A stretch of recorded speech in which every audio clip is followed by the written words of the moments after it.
Hello everyone, welcome to my channel study with Manu.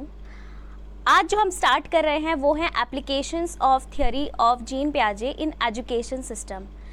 यानी कि जो जीन पियाजे की थ्योरी हमने पढ़ी थी उसके क्या क्या एप्लीकेशंस हैं, उसे हम कहाँ यूज़ कर सकते हैं एजुकेशन सिस्टम में, उसका क्या मतलब हमने जो ये थ्योरी पढ़ी है, स्टेजेस पढ़ी हैं, इनका क्या यूज़ है बेसिकली।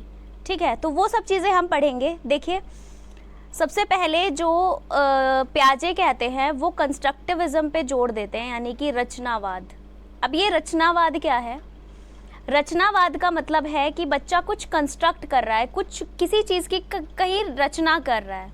ठीक है, कुछ चीज़ वो बना रहा है, यानी उसमें आ जाएंगी आपकी है लर्निंग बाय डूइंग वाली एक्टिविटीज़। लर्निंग बाय डूइंग यानी बच्चा करके सीख रहा है, वो हैंड्स ऑन एक्टिविटीज़ कर रहा है। देखिए, ये हैं हैंड्स ऑन एक्टिविटीज़, जहाँ बच्चे क्या कर रहे हैं, यहाँ कलर कर रहे हैं, यहाँ भी बच्चे कुछ कलर से ही बना रहे हैं।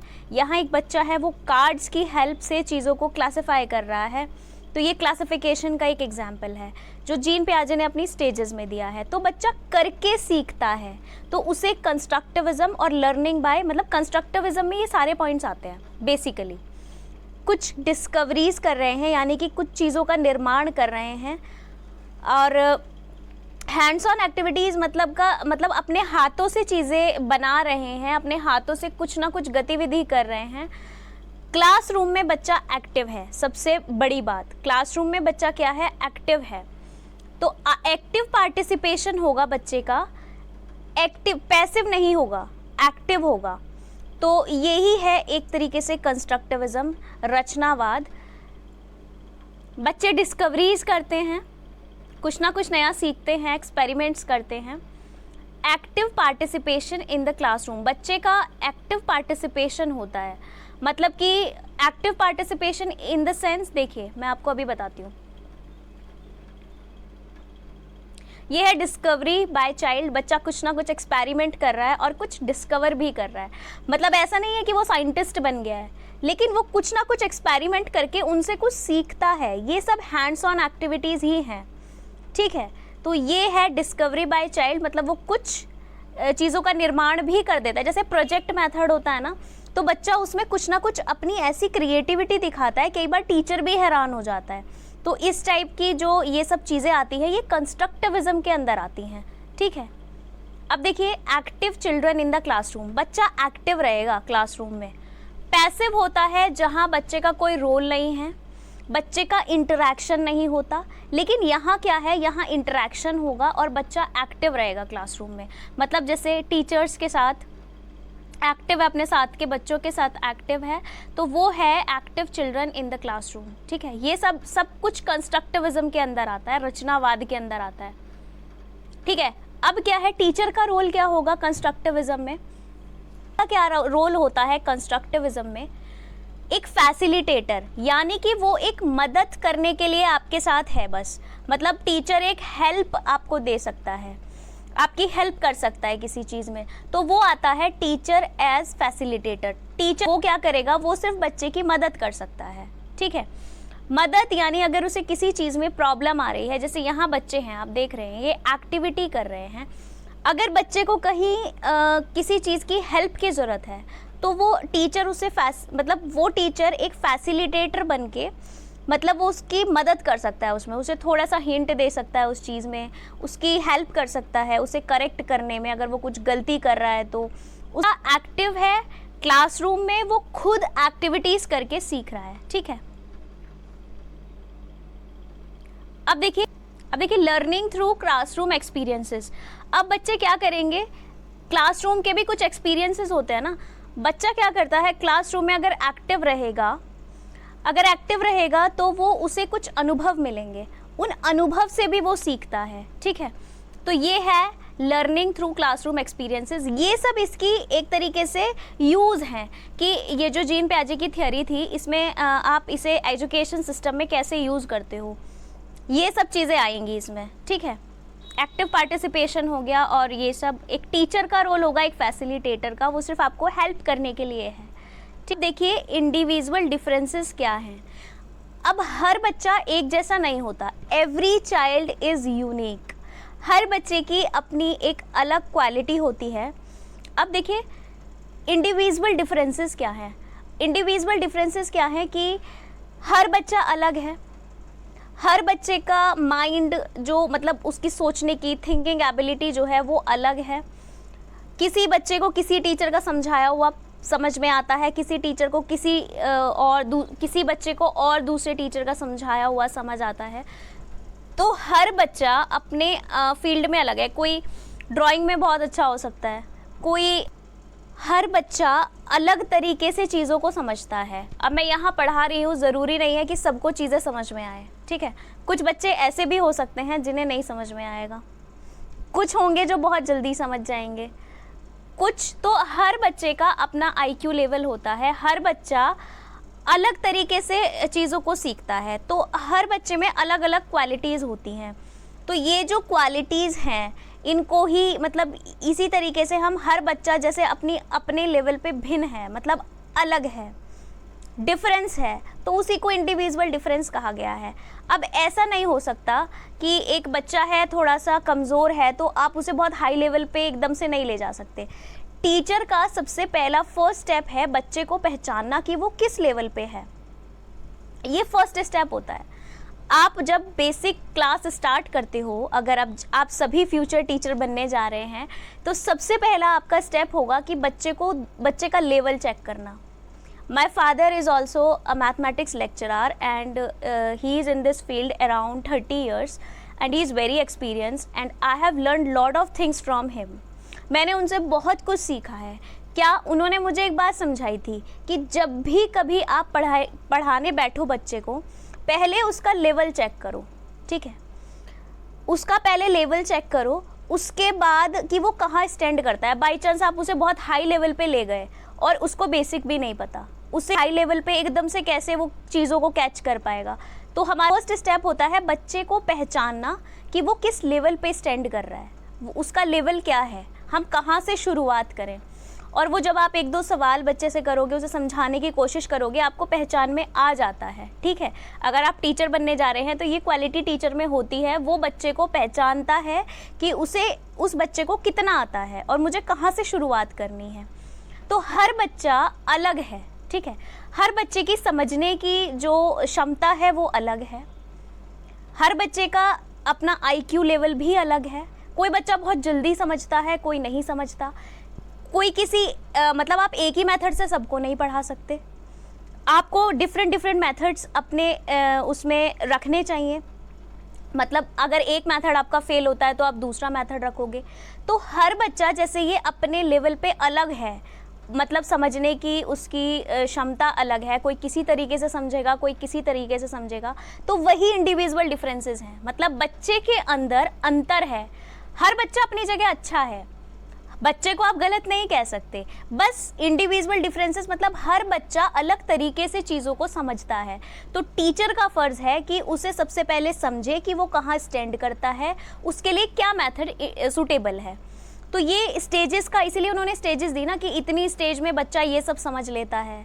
अगर बच्चा 7 साल का है तो वो क्लासिफिकेशन इस तरीके से करेगा, 7 से ऊपर है तो वो क्लासिफिकेशन, सीरिएशन, मैं आपको स्टेजेस में सब कुछ पढ़ा चुकी हूँ और बहुत अच्छे से पढ़ाया है सारा, ठीक है। तो अब आप समझ सकते हो कि क्या है इसमें role of stages.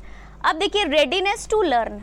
Readiness to learn क्या है? अब देखिए अगर कोई 10th क्लास का बच्चा है, वही बात है, कोई 10th क्लास का बच्चा है, उसका मैथ्स का क्वेश्चन है, और वही कोई 4th क्लास का बच्चा है, तो क्या 4th क्लास का बच्चा 10th क्लास के बच्चे का मैथ्स का सम सॉल्व कर पाएगा? नहीं कर सकता, क्योंकि उसकी एज इतना नहीं है। उसका बायोलॉजिकल मैचुरेशन यहाँ इसीलिए इम्पॉर्टेंट होता है कि जब तक मैच्योरिटी नहीं आती लर्निंग नहीं हो सकती, है ना। तो उस लेवल पे उसे आना पड़ेगा। मैच्योरिटी, बायोलॉजिकल मैचुरेशन के कारण लर्निंग नहीं हो पाएगी उसकी, इसलिए बच्चे का रेडी होना बहुत ज़रूरी है। तो बच्चे को तत्पर रहना है सीखने के लिए, और उससे पहले टीचर का क्या फ़र्ज़ है कि वो जाने कि वो कौन से मतलब किस स्टेज पर है और वो कौन सी चीज़ समझ सकता है। तो वही है रेडीनेस टू लर्न, कि बच्चा रेडी है सीखने के लिए। और वो अब देखिए इनके कुछ क्रिटिसिज्म भी हैं, थियरी कहाँ कहाँ यूज़ हुई वो हमने पढ़ लिया। अब क्रिटिसिज्म भी हैं। अब क्रिटिसिज्म क्या है कि इन्होंने कल्चर और सोसाइटी को बहुत ज़्यादा नहीं आंका, बहुत ज़्यादा उनको मतलब महत्व नहीं दिया, इम्पोर्टेंस नहीं दी, लेस रोल था कल्चर और सोसाइटी का।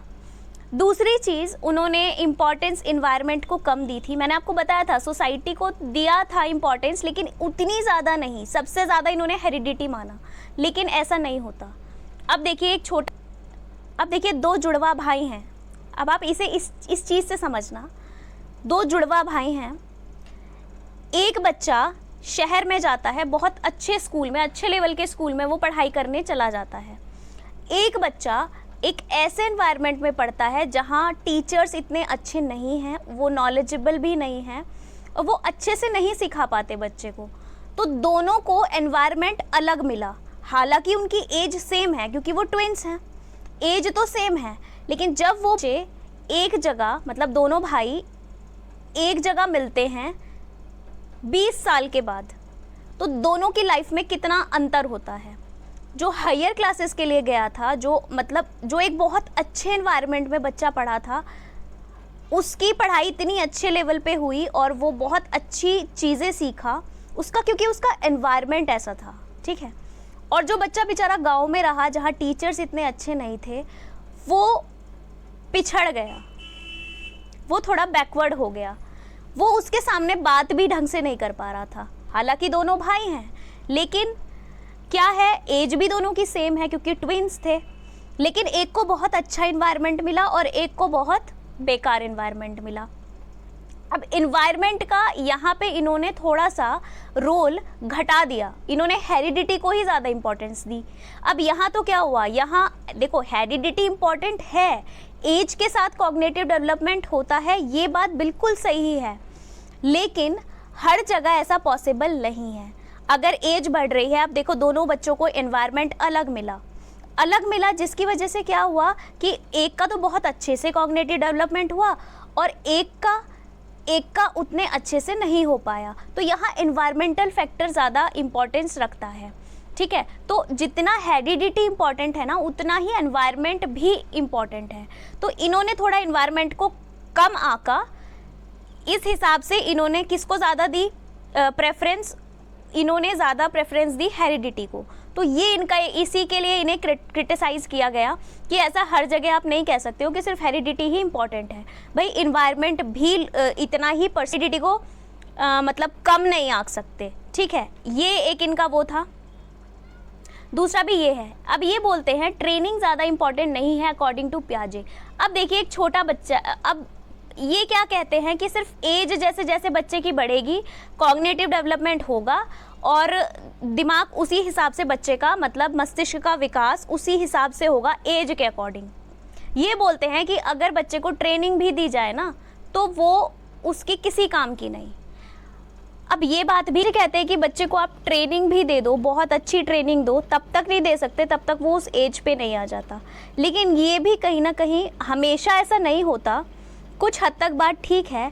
लेकिन अगर ट्रेनर बहुत अच्छा है और वो बच्चे को स्टार्टिंग से ही ट्रेन कर रहा है ना, तो आपने देखा होगा कोई बच्चा बहुत अपनी लेवल से ज़्यादा अच्छा सोच सकता है, अपने लेवल से ज़्यादा अच्छी थिंकिंग उसकी हो सकती है, वो हर मेथड को मतलब बहुत अच्छे से कैच कर सकता है बहुत कम वक्त में, क्योंकि उसे ट्रेनिंग अच्छी दी गई है। तो ये बात भी उनकी कहीं ना कहीं गलत थी, क्योंकि ट्रेनर अगर अच्छा है और बच्चे को स्टार्टिंग से ही लेकर वो एक अच्छे लेवल के लिए तैयार कर रहा है, तो ऐसा नहीं है कि एज फैक्टर वहाँ ज़्यादा इम्पॉर्टेंट है। हालांकि बहुत सारी चीज़ों में होता है, बट हर बार आप ये नहीं कह सकते कि हेरिडिटी इम्पॉर्टेंट रहेगी या एज फैक्टर ही इम्पॉर्टेंट रहेगा। बच्चे जब उस एज में आ जाएगा तभी कुछ चीज़ें सीखेगा। आपने देखो ये पियाजे यहाँ गलत थे। देखिए उन्होंने बोला ट्रेनिंग ज़्यादा इंपॉर्टेंट रोल प्ले नहीं करती, बल्कि करती है। ऐसा होता है, अगर ट्रेनर अच्छा है, बच्चे को ट्रेंड अच्छे से किया गया है, तो ऑब्वियसली वो अच्छा कर लेगा, उसकी परफॉर्मेंस अच्छी होगी जिस भी फील्ड में ट्रेनिंग दी जा रही है, ठीक है। डेवलपमेंट स्टेजेस में होता है, इन्होंने स्टेजेस में बताया, और एनवायरनमेंट फैक्टर को थोड़ा सा ज़्यादा इम्पोर्टेंस नहीं दी, एज फैक्टर को ज़्यादा इम्पोर्टेंस दी। जो हर जगह सही साबित नहीं होती।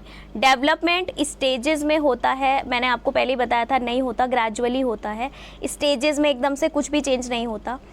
और कुछ चीज़ें ऐसी भी होती है कि ज़रूरी नहीं है कि इस इतने साल का बच्चा, जैसे 7 साल का बच्चा था, क्लासिफिकेशन कर लेता था बहुत अच्छे से, वो 7 से ऊपर का, जो 7 से 11 साल के बच्चे होते हैं वो ज़्यादा अच्छे से क्लासिफाई कर पा रहे थे। ये हर जगह साबित नहीं होता। तो यहाँ पे क्या होता है, कुछ समस्याएं आई, स्टेज प्रॉब्लम्स क्या आई। तो देखिए, सबसे पहले तो ये था कि उन्होंने हर एक्टिविटीज़ स्टेजेस में बांट दी कि बच्चा इस स्टेज में होगा तो ये एक्टिविटी करेगा, उस स्टेज में होगा तो ये करेगा। 4 स्टेजेस कुल मिला के इन्होंने दी हैं। लेकिन देखा गया कि जो थर्ड स्टेज का बच्चा था वो 4th स्टेज के बच्चे की एक्टिविटीज़ कर रहा था।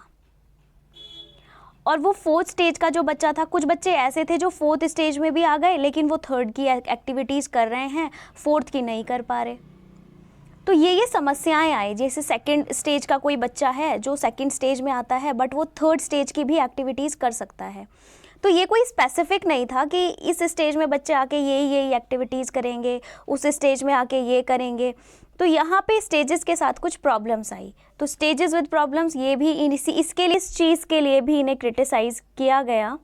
तो ये थे बेसिकली क्रिटिसिज्म जो मतलब पियाजे ने फेस किए, और कि इनकी थ्योरी के लिए बहुत इन्हें मतलब कहीं कहीं पे क्रिटिसाइज़ किया गया। तो ये वो पॉइंट्स हैं, ये बहुत, और किस लिए उन्हें क्रिटिसाइज़ किया गया, तो ये सारे पॉइंट्स मैंने आपको समझा दिए। आई होप आपको वीडियो अच्छा लगा हो, समझ आया हो। तो मिलते हैं कल की नई वीडियो में एक नए टॉपिक के साथ। Thank you so much.